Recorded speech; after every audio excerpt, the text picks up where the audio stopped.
Juliana, I am so excited to have you here today. Anyone listening, this is super exciting for me because I was scrolling the LinkedIn, whatever feed, which is a lot of people just posting really, I don't know, what they learned about B2B sales from this random thing that happened to them. And I saw an incredible post by you where you were talking about this tool that you've built around identifying customer intent and Mhm. marrying the right content to it. And I don't want to get too ahead of myself because I definitely want you to chat about this. But to anyone listening, why don't you tell us a bit about yourself and then please dive in to this tool because I am mesmerized. Stop it, girl. It's like when you say stuff like that to me, given who you are, it's just like, what are you talking about? But no, Mesmerized. yeah. So I'm Juliana, and I do stuff on the internet. That's kind of like how I like to introduce myself. But And no, you host an incredible podcast with Simo Ahava, which yes, thousands, if not tens of thousands of people listen to because you guys are just brilliant and wow. Just plugging that in there for a minute. yeah, we always meticulously plan every episode. We're like the most prepared people in this industry. Like we have a virtual assistant, a chatbot, whatever. No, yeah. So you saw the post. Like basically last summer, I was involved in an RFP agency life, right? And I had the chance and the opportunity to work with a client from the United States that was trying to basically just increase conversion rate on the website, right? It was just a website that was leading to an app download. So of course they wanted to look at things like App Store listing optimization, landing page optimization, just classic, you would think would be classic CRO. So when I was looking through the project and the brief and the RFP, I just felt like this is not necessarily something that's classic CRO can solve. Like for sure you can A/B test, and we did end up, doing A/B testing and recommending A/B testing. But like I just felt like for a long time that we're looking at very old school data sources to come up with hypotheses. And I'm not like, as you know, I'm not like the classically trained CRO person. Which is I'm why I somebody love like you.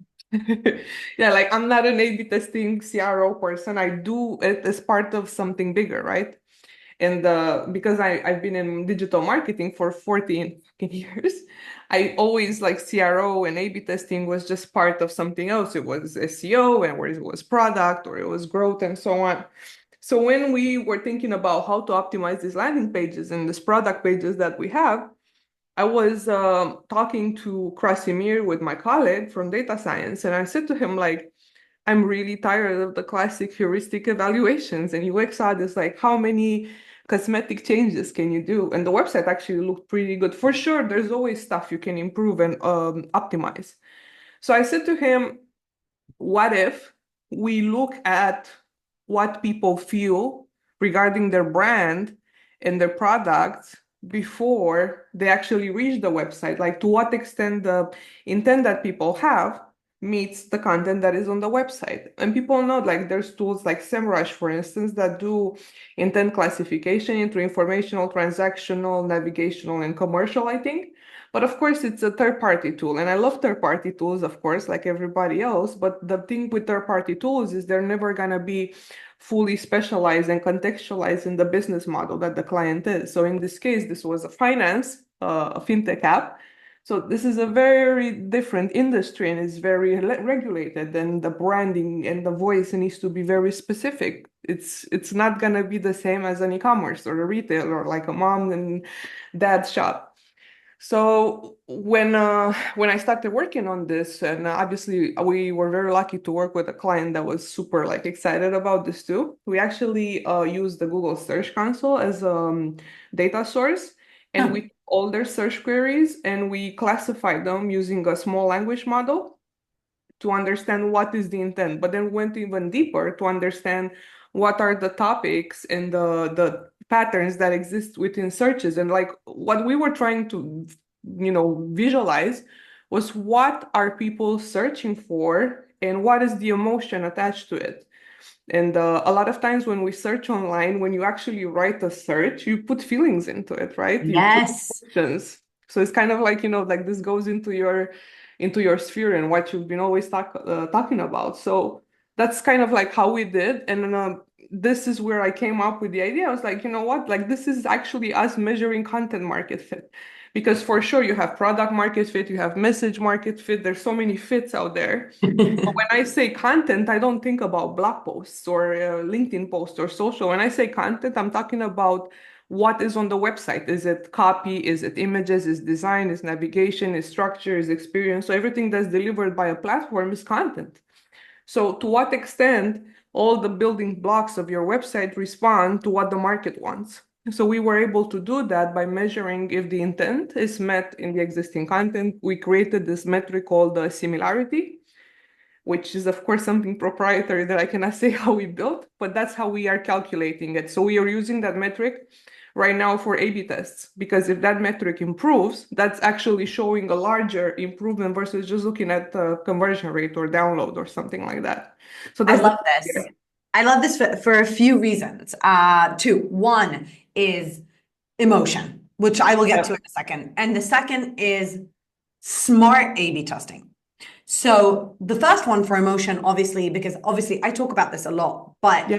every single search is infused with emotion. Whether our prospects want to admit it or not, we feel certain things about ourselves or about the industry or about a brand. So when you go into Google or Bing or DuckDuckGo and you search for something, there are emotions in there. It's not just email marketing software. Mhm. There's different pieces that go into that. And if you as a brand can understand what people are feeling right now, or Yeah. how they want to feel, or the pains that they feel, and you ensure that that content is on a landing page, you're going to increase conversions. So I love that because it's just taking emotion, which to a lot of people, when I speak to them about this, sounds a bit, it sounds cool, but it's like, but how do I get the emotions? Like, that's really hard. And I always talk about like surveys and interviews, but this is a very cool way looking at search intent. What are people looking for? So I love how you are considering the emotional intent of people. And the other part of it, why I love this, is the smart A/B testing. And that is that conversion optimization, to me, as you know, isn't really about increasing conversions. It's about solving people's problems. Yeah. So if you go into an A/B test and say, I'm not trying to increase conversions, there is a problem that my prospect is facing. My role is to fix that problem for them on a landing page, on a product page, on the homepage. And when I fix that problem, they will be happy and I will increase conversions. So it's smart A/B testing because you are essentially saying, look, your prospects are looking for this information. This is what they care about. Your page, let's take landing page because that's the easiest example. Yeah. Yeah. Landing page isn't saying any of this, or it's touching on the wrong notes, or you're missing this kind of social proof because you're not connecting the dots. Then you, as a marketer, can go in and go, okay, add this, scratch this, test this, and increase conversions, right? Mm. It's true. It's true. And it's the interesting thing about emotion is that behind search is one of the most, I guess what's the word would be like one of the most basic classic human emotions, which is cognitive dissonance. And I was surprised a bit when I was asking people if they know what they mean. Is cognitive dissonance is basically, as I presented in my talks, is like, let's say I care about sustainability, but at the same time I'm buying from Shane and Temu. Well, this action contradicts my perception of self. So what I do in that moment to make myself feel better, to self-regulate, because this is just basically self-regulation, I come up with stories. Maybe if I buy from Shane and Temu, I'm not gonna buy from some other stores. Maybe I don't know all the details. Maybe they're actually cool there in their factories. Maybe this is just propaganda. Or why should I solve the problem of sustainability in the world? So this is all stories that I come up with myself to self-regulate, because cognitive dissonance is something we're born with. When you're a child and you're dysregulated, you do the thumb, the thumb sucking. Like you're it's like where you're like doing this. It's just simple coping mechanism. So from a emotional perspective, when we do things that contradict our perception of selves, we try to self-regulate in ways that, it works to make ourselves feel better. So the problem with marketing today is that the marketing is so, I guess, bare minimum and so mechanical that it doesn't tell the story. So the customers and the users have to go through this, cognitive effort to make a decision. But if your marketing would tell the stories, I would know instantly if your products or services would fit me. So that's kind of like where it started for me, because if I see the cognitive dissonance in the searches, so for instance, if I look like why the interest rates are so low for bank X, it means that it's not just the interest low, it's your money. You're afraid for your money, you're afraid for your stability, and that goes even deeper. You're afraid for your family and for your Maslow's hierarchy of needs. exactly. So Because it's it just all starts there, right? And I think this is something that I mention in my book about when people think about B2B purchases, you're like, no, it's not emotional, but it is the core of emotion because it's a risk. Every purchase that you make is a risk, especially when you're buying for a company. That's cognitive dissonance. It's also, wait, if I buy something for a company and no one uses it, or I lose my job because I make a wrong choice, then I lose the most basic things in my Maslow's pyramid. yeah. So it's exactly what you're talking about, which is every single decision that we make is rooted in emotion. And if the company, your website isn't helping people mitigate that, you're losing. Yeah. And think about it, like how many people in CRO just do the same stuff. Like we've been doing the same stuff. So like I'm pissed off a bit because, it's very hard to respond to 2025 world and the way websites are right now and the way the customer journeys are right now with how we used to do it in 2013. It's kind of like hard to keep it going like that. So I guess again, like it's the question is, do you still want to color within the lines, or you just want to go and try to explore data sources that are not necessarily typical for CRO people? So that's why, like I feel SEO right now, it's becoming like one big arm of conversion optimization because they are the people that bring the traffic to the website. They are the people that do all the top of the funnel thing, right? Like they're the ones preparing you. I think it's funny because back in 2015, I think it was, I spoke at an SEO conference in London. And I did this talk about conversion optimization, obviously, and emotion, and why it's so important for SEO people to take this into consideration. And I got the feedback back from my talk, and everyone was like, this is irrelevant to SEO. We don't understand why this person was on stage. CRO has nothing to do with SEO. And that was like, I looked at it and it shook me because I was like, how did they not get this? And of course, come 2025, I have like so many invites to SEO conferences now because everyone wants to hear about CRO. But you can't disconnect the two. And especially because I think that, and you know who recognized this, I mean, millions of years ago, is Angie Schottmuller. She had been doing SEO research for CRO. I mean, really, she's the pioneer. But this is information that is core for A/B testing and optimization. And the two can't live without each other. As you said, okay, your SEOs are driving traffic. The CRO's job is to optimize for conversions, but you can leverage each other's knowledge and research in order to drive more traffic and create more high converting content. And if you don't kind of combine the two, you're missing out.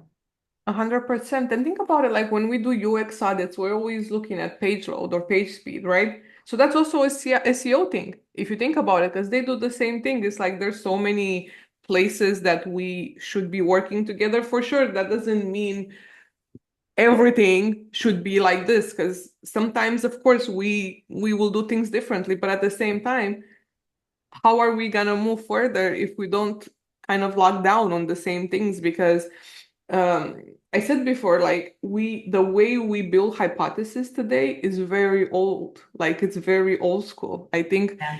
it's like how many audits can you do in surveys? And also like the post-purchase surveys right now, people, I don't know about you, but I don't get the type of responses that I used to get 5 years ago. Like people don't really, and actually I You have to posted, change the questions though, I think. it's like, listen, like I feel that things like what are like, that's why I like AI, okay? Because you have some, like for instance, customer reviews, you can use AI to process them and summarize and get sentiment and so on.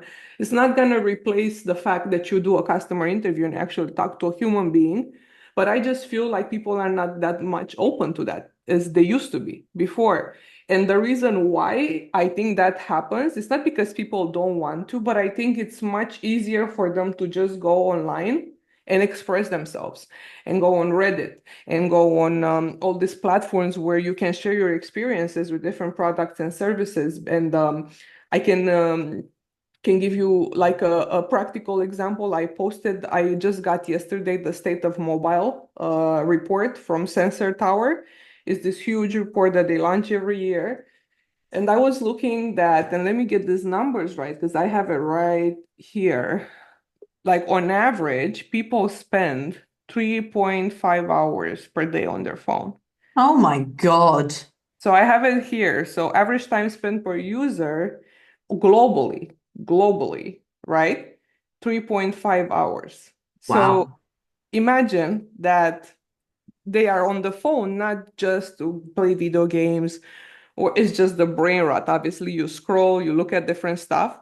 But like if around the world there's 4.2 trillion hours globally spent on the phones, and people use Reddit and people use social media and Instagram and whatever, they use that and it's easier for them to express themselves there because it's a safe environment. So when Well, they think it that's is. yes, for sure. Like for them, it's their environment. Like if I'm mad, like if I want to know uh I don't know, like if a product is good or bad, I'm definitely gonna go on Reddit and check.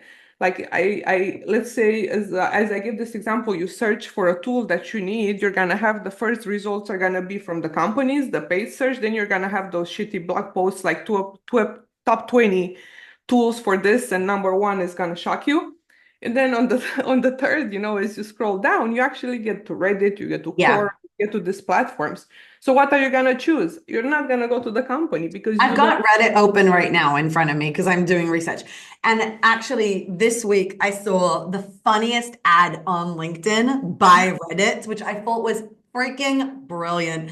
It's basically an ad by Reddit that says, stop wasting your money on ads on LinkedIn and go to where your customers are actually making decisions.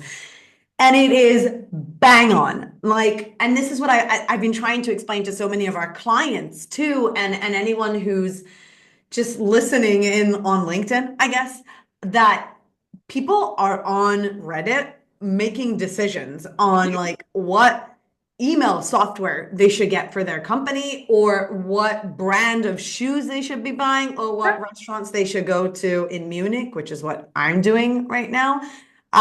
For that have vegan and meat for the different types of people around me. So, uh, and I think this is the thing. So you talked about research, and when we think about conversion optimization research, we do think about surveys and we do talk about interviews. And I think interviews are a gold mine. But I also know that, as you said, things change. We don't always ask the right questions. We're not always getting those incredible people that are willing to spend 20 minutes yes. on the call with you.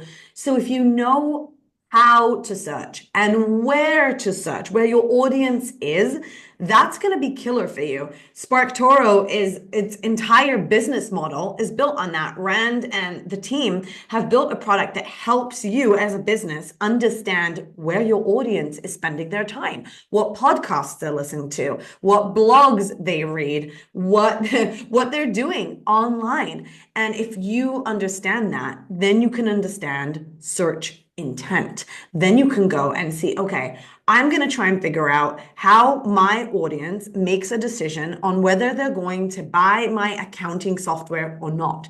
Now, yes, you can go into Search Console and you can look at the words that people are using and the terms that people are using to land on your website.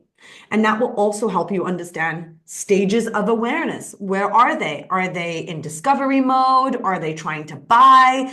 Are they even figuring out, like, you know what? I don't even know if I need a tool, or should I hire someone, or is a spreadsheet enough? So Search Console helps with that. But you can also look on Reddit, and you can also look on Amazon for the books that people are reading. All this stuff is content that people are actually consuming to try and learn about products and to try and understand where they should be buying and who they should be buying from. So I completely agree. I think if you as a business want to drive more conversions, you have to be paying attention to search. And search means intent, and intent means emotion. What are the emotions behind this purchase? I lost the word, behind the purchase. Yeah. True. There's so many other data sources because everybody, like every interaction somebody has on the internet with your brand or outside your brand is data. Everything we do online is data. Everything, even us right now, we're producing data. So think about it, like a person would log in, would go to YouTube, would look for a recipe, or they look for a product review. YouTube also has search terms. Those search terms can also be analyzed. It gives you a different perspective. All these channels, YouTube, Reddit, LinkedIn, whatever, all of this produce data. And if you use this data, you can understand more about the type of, I guess, content and, experiences you need to provide. Because experience right now is becoming, very, very important. Like you can, and people have expectations for you to be fast, for you to, to be online, to work, to respond and be there for them. So like, how can you do it unless you consider these data sources? You cannot just constantly change a fucking checkout page or a landing page. Oh, let's put this there or let's move it here. It doesn't make any sense. We're in the industry of fixing bugs and Yeah. calling them A/B tests. Well, 100%. I mean, back in 2016, I was on stage at MozCon and I presented a really interesting data point where I can't for the life of me remember the exact number, but basically it was comparing mobile experiences to a horror movie. And that is what people felt, that mobile experiences back in 2016 were like watching a horror movie. That's how bad they were. And I think they still are, not because, of slow loading time or because things are moving and they're not loading right, but really because we're not giving people the information that they care about. And when, long gone are the days of intrusive pop-ups that try and like get you to leave a repeat and people actually believe that you're going to send them relevant content. So I think that when you're thinking about the different data points, what I love is the idea of diversifying your data, because when you hear CROs talk about data, it is usually, okay, go into Google Analytics and look at what's happening there. Go into your heat maps and watch recordings, which is all, I mean, it's valid, but stuff like YouTube data, stuff like Reddit information, all that is key to increasing conversions, all of it. Absolutely, and improving the way the brand is perceived and understand, because the problem we have right now is brands do not own the conversation about the products and services. It's owned by YouTube, it's owned by Reddit, it's owned by social media, it's owned by all these platforms, because there is where people go and spread and share their experiences. So brands basically lost the ownership of the top of the funnel. So you either work with these channels and try to understand how these people function and the signals that they have, and you try to create content that fits them, or you're trying to move against it and just do what we always do, because it's why change. And with mobile, I totally agree. It is still harder stories. It's just, I think what happens with mobile is that people forget about the core app experience that needs to be. So if I want to download an app that shows me available parking spots, you better fucking give me the best fucking experience to find those parking spots, and don't show me your three features that, I don't know, show me the next shops next to me or flowers. I don't care about those. I just want to find the parking spot. So a lot of people forget that thing when they build an app. They forget about the core app experience, the main value proposition. What is that app built for? What is the problem that is solving? And start to add a lot of things on top just because, those are the best practices. And the thing with, it's like I've been saying this, like a lot of times the product teams that are handling CRO, they are so obsessed with A/B testing that they don't know how their products work. So it's kind of like this. I don't know how we got here. Yeah. I mean, I think when you watch product teams creating more features for their product, that is kind of something that brands have been doing for years, because ultimately we think that if we just release another feature, or if we say powered by AI, or if we say the all-in-one platform for X, or the number one platform for whatever, or you add just a little bit more pricing or just a little bit more features here or more technology, that's going to help you win. But ultimately, someone is always going to come around and take over and build something better than you. So if you don't have a value proposition, and if you're not making it about the customer, and you're not immediately showing people why your specific solution is right for them and solving their particular problem, you are going to get drowned out and you won't be around much longer, because technology isn't enough. It just Yep. isn't. There's always going to be another company that's going to come around and just build something better than you. And you can try and keep up. But at the end of the day, what keeps brands going is their relatability and how connected they are to their prospects and to their customers. Yeah. And just the focus on solving versus on selling. And Yeah. it's what you said with technology so real, reminds me of what Matt Gershaw used to say, is that inference is not technology. Like that's what it is. Like you cannot infer to things just with technology. You have to still use your brain and still use your, I guess, critical thinking. And Yeah. it's a tool fetishism. That's the problem. You know my meme with the guy looking at the car and like I loved mm, that. the problem. Yeah. That picture, I was like, I have to use this in my slide deck. It is so good. Um, so I guess, okay, let's say that we have just a few more minutes. So what do you think is something that someone can do right now to start looking at search intent, or at least try to understand where search intent is, what the intent is, and how well they're doing? Is there something that they can do? Oh yeah, for sure. Like you just need the easiest way to do it is to plug Search Console to your Google Cloud platform. It's not expensive, and you can either use Gemini, which now is available in GCP, but I will just warn you that prompting it is gonna take a bit of work to make Yeah. sure that I normally do this with a small language model, but that is not something that is accessible for somebody that's not a data scientist that doesn't know Python. But if you're not and you're just a digital marketer, just like me, and you don't have the data scientist next to you, just connect your service account from the Search Console to the GCP, and then use the Gemini and the AI Studio in GCP and write a prompt, because you can write a prompt and you can tell it to classify the search queries based on intent, and you can give them what type of intent should be. Should it be exploratory? Should it be branded versus non-branded? Should it be, I don't know, whatever fits for your business. I cannot, it's not a one size fits all, but you can work and build the best prompt, and then this information is gotta get classified. But then of course you have to be careful with false negatives and false positives. So once you get to the best version of your prompt, make sure you calculate an F1 score and, do the confusion matrix thing, just like in A/B testing, to make sure that the results that you have are good. But you can still do that with Gemini. So everything, it's about prompting in there.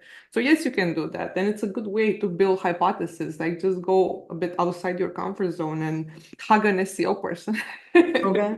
I'm gonna go outside my comfort zone and try that because it's definitely outside my comfort zone, but I do think it would be super cool to try. Yeah. Um, yeah. Juliana, thank you so much. This has been so cool. And I just love chatting to smart people that understand the importance of psychology and emotion and know how to connect it to technology and AI. But Yeah. like just generally how to connect it so that you can leverage it the right way to really solve people's problems. Thank you. And always nice to see you and be around you. Superwoman. We did it.